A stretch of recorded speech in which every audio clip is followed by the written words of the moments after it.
Parables of the Messiah, number 76, the Rich Man and Lazarus, Luke 16, verses 19 to 31.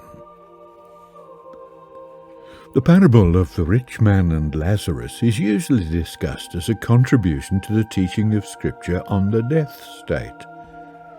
That Jesus used a common belief as the basis for his parable is generally accepted, but there is no reason for thinking that the use of such a belief in this way committed Jesus to endorsing it.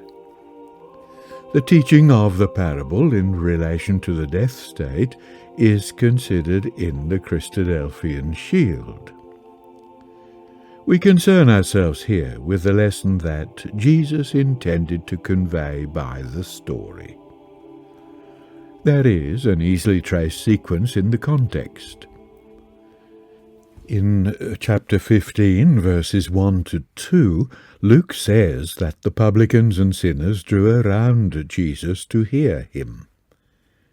This led to the murmuring of the scribes and Pharisees, who said, "This man receiveth sinners and eateth with them." Jesus therefore addressed to the murmurers the three parables of the lost sheep, the lost coin, and the prodigal. The last of these left the elder son outside the house, angry and churlishly refusing to go in. That was the position of the Pharisees and scribes. Turning to the disciples, Jesus told them the parable of the unjust steward, drawing the lesson of the faithful use of riches, warning them that it was impossible to serve God and mammon, and pointing to a still greater stewardship in which faithfulness was equally necessary. The parable of the steward and the comments of Jesus stung the Pharisees. "They were lovers of money," says Luke. And since a man cannot love money and love God, as Jesus had just said, they could not be lovers of God. Instead of receiving the admonition of Jesus, they hardened their hearts and derided him. Jesus replied, "Ye are they which justify yourselves in the sight of men, but God knoweth your hearts. For that which is highly esteemed among men is an abomination in the sight of God." This tore away their rags of self-righteousness. They performed their prayers and their alms, that men might see them. They sought the esteem of men and received a receipt in full, as Jesus many times told them. There was nothing owing to them from God for anything they had done. But God was not indifferent. He did not esteem them, but regarded them as an abomination. Jesus adds three sayings, the connection of which is not at first obvious, but which is traced out more fully in the consideration of the parable of the unjust steward. Really, these sayings are an indictment of unfaithfulness on the part of those scribes and Pharisees. The law and the prophets were until John. They had not kept the law. Since John the kingdom was preached, but they did not seek to enter, verse 16. Yet not the least detail of God's law would fail, verse 17. In one respect, perhaps particularly so as rich men, they flagrantly set aside the law by the rules which had made divorce easy and common, verse 18. Against this background of tense feeling of the rulers, and plain speaking on the part of Jesus, he adds the parable. There was a rich man, obviously the rich, money-loving rulers. How were they using their wealth? The unjust steward had shown wisdom even in his use of it, but the rich man did nothing but gratify his own desires. Opportunity was at his gate, But he ignored it. The poor and sick Lazarus would have welcomed even the crumbs from his table. Then the scene changes to the future, and the positions of Dives and Lazarus are reversed. Too late, the rich man was ready to recognize Lazarus, but now it is he who seeks the ministrations. Too late also the request that warning be given to others. There were the law and the prophets, the divine testimony, and nothing could add to their authority, though one rose from the dead. If the opportunities provided by the knowledge of the law were neglected, there could be no purpose served by further revelation. By a divine coincidence, the request of the rich man in the parable was granted in the resurrection of another Lazarus, and the words of Jesus proved only too true. Instead of repenting, they sought more determinedly to get Jesus put to death. John 11, verse 47 to 57. Primarily, the parable shows that the Pharisees had lives centered in the present. Observe Abraham's answer, "Thy good things." The possessiveness of present things and the blindness to any future good is clearly indicated. They might gain the world, but their lives were forfeit. The future was not theirs. The despised outcasts, pressing into the kingdom in response to the teaching of Jesus, would inherit the Abrahamic blessing. We cannot miss a further application from a national point of view. Israel was rich as a nation. They had advantages much every way, as Paul said. But the wealth was not for themselves. They were appointed a priestly kingdom, and they should have let the light of God's law and revelation shine to others. They were advantageously placed for so doing. They were not pushed away in some obscure corner, hidden under bed or bushel, but set on the candlestick of the hills of Palestine, where all could see them and learn from them. Solomon had this aspect of their work in mind when he prayed that the stranger, coming from a far country for thy name's sake, should be heard, that all peoples of the earth may know thy name, to fear thee as doth thy people Israel. The First of Kings, chapter 8, verses 41 to 43. But Israel became self-centered and proud, and despised the Gentiles at their gates. But a change came. The Jewish nation was cast off, and has been through the fires of persecution, while the stranger at the gate has been introduced into the covenants of promise, and has rejoiced in the hope of Israel. When the change of heart is given to Israel, not included in the parable as it does not come within its purpose, they will recognize that Moses and the prophets testified that their Redeemer would be raised from the dead, and they will then find that Jesus of Nazareth is he. Meanwhile, continuing in unbelief, there is no respite from the torment and the suffering the nation undergoes. Whilst possessing Moses and the prophets, the veil is on their hearts when those scriptures are read, as Paul declared, the 2nd of Corinthians chapter 3. But when they turn to the Lord, the veil will be taken away. Parables of the Messiah, number 77. Unprofitable servants. Luke 17, verse 7 to 10. To understand many of the sayings of Jesus, it is necessary to remember the social customs and the conditions of life in his day. The servant of this parable must not be thought of as a modern farm labourer, but as a bond slave of the 1st century.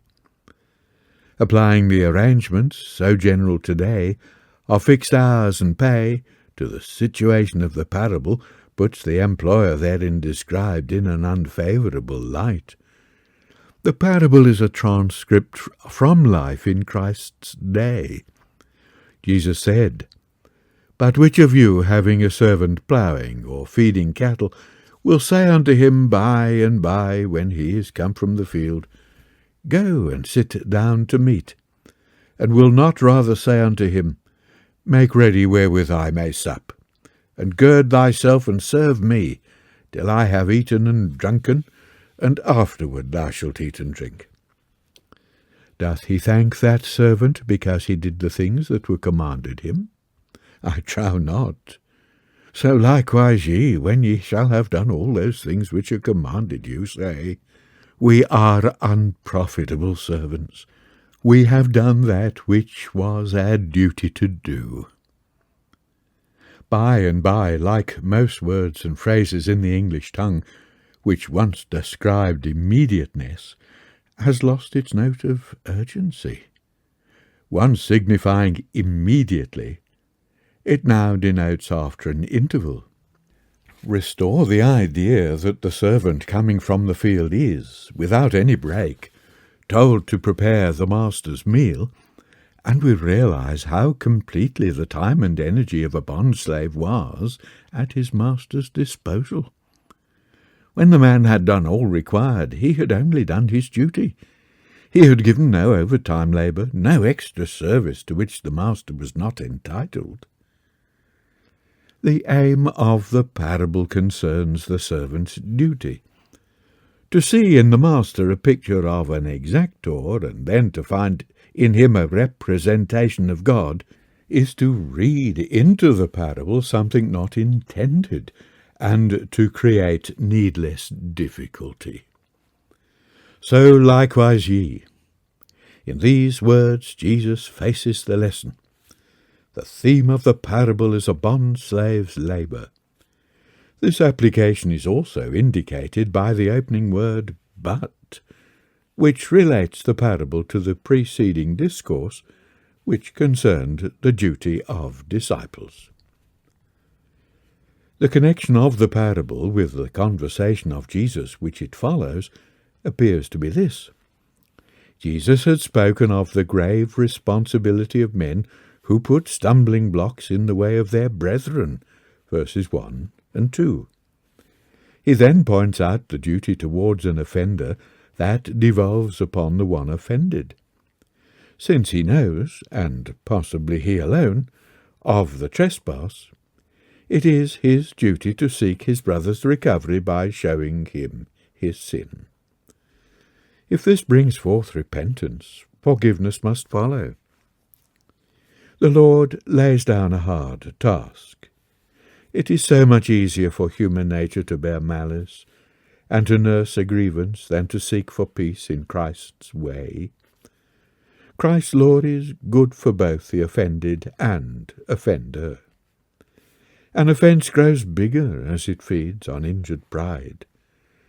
To seek out a brother and tell him his fault with a view to their rectification calls for a sober constraint, which prevents exaggeration on the one hand, and which fosters an understanding spirit on the other. The disciples felt the difficulty of the instruction and said, "Lord, increase our faith." Jesus in answer spoke of the faith as a grain of mustard seed, by which a tree could be moved from one place to another. Then comes the parable of the servant, commencing with, "But." Jesus had enjoined a difficult task. He had told them it was possible by faith. The parable declared the task to be a duty of the bond-slave of God. The service in the parable is truly exacting. A day's toil in the field extended to service in the house, when rest would not only be welcome, but might be reasonably expected. But the demands of the service of Christ are exacting too. They extend beyond the day to the evening hours. In his service, fixed hours of work are unknown, and the simple duty of each servant is to perform willingly and efficiently all duties at all times. Jesus never minimizes the task of discipleship. His sayings in many ways illustrated his own attitude to life, and that which he called for in those who would follow him. Seeking the kingdom first, hating father and mother, taking up the cross, letting the dead bury their dead, never looking back when the hand has been put to plough. All these sayings illustrate the fullness of his demands. In making these calls for effort, for undivided loyalty, for lifelong service, for all powers to be used in the discharge of discipleship, Jesus shows himself to be a great leader.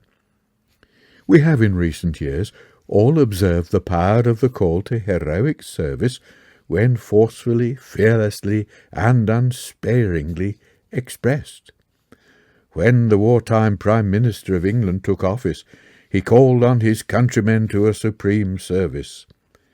He offered only blood, toil, tears, and sweat, and the nation responded to a severe demand made without any hiding of its rigours, when honeyed words would have failed. The same high quality of leadership in a great crisis was exhibited when at Dunkirk the nation only saved its army by a tremendous effort, and then at the loss of all equipment. Then the call was made, and the challenge uttered. We shall go on to the end. We shall fight in France. We shall fight on the seas and oceans. We shall fight with growing confidence and growing strength in the air. We shall defend our island, whatever the cost may be. We shall fight on the beaches. We shall fight on the landing grounds. We shall fight in the fields and in the streets. We shall fight in the hills. We shall never surrender. And even if, which I do not for a moment believe, this island or a large part of it was subjugated and starving, then our empire beyond the seas, armed and guarded by the British fleet, would carry on the struggle until, in God's good time, the new world with all its power and might steps forth to the rescue and the liberation of the old. This graphic and vigorous language demanded the united effort in which the last ounce of reserve would be called up to win. On another occasion he said, "This is no time for ease and comfort. It is the time to dare and endure." If we can understand a human call which exacts a full response, which demands all, we may then understand the meaning of Jesus when, in relation to higher things, he tells us that the toil of the day may be followed by further duty at night, and that even then all is only what the service requires. When all is done, there is no profit to the owner, no excess has been given beyond what is due. The parable depicts the required spirit of the Lord's bond slaves. All who are bought by his death are his slaves. 1 Corinthians 7, verse 21 to 23. Paul felt the designation of bondslave of Christ an honour as well as a mark of duty to be done. And Paul uses the figure of others who also have become servants of righteousness. Romans 6, verse 16 to 22. The parable is a corrective to pride, as well as a call to work. It calls for the recognition that in a real sense there is nothing we can give to God, and therefore all idea of merit is excluded.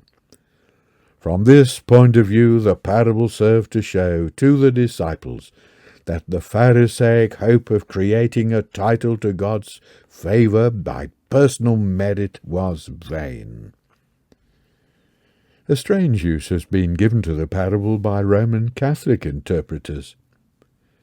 By a division of duties into grades, some for the common man and higher duties for the fuller consecrate, the teaching of the parable was classed as a counsel of perfection for the observance of those devoted wholly to the religious life. Certain positive commandments were for all, but the demands for a fuller renunciation concerned the perfect, who practice celibacy, renounce property, and enter monastic life. Such a division was designed to make Christianity easy for the multitude, while the extra service was given to the voluntary poverty and celibacy of the monastic orders. Such a view is far removed from the teaching of Christ. Jesus recognized no such grades of holiness. Before all his followers he put the one high standard: "Be ye perfect, as your Father in heaven is perfect." The whole emphasis of this parable is put on the servant's duty. The use of such an emphasis is at times an essential part of a teacher's work. But a wise teacher also finds a place at the right time for other aspects of the relationship of master and servant. This Jesus did in the parable of the master who serves, Luke 12, verse 35 to 38, which should be read in conjunction with the one considered in this section.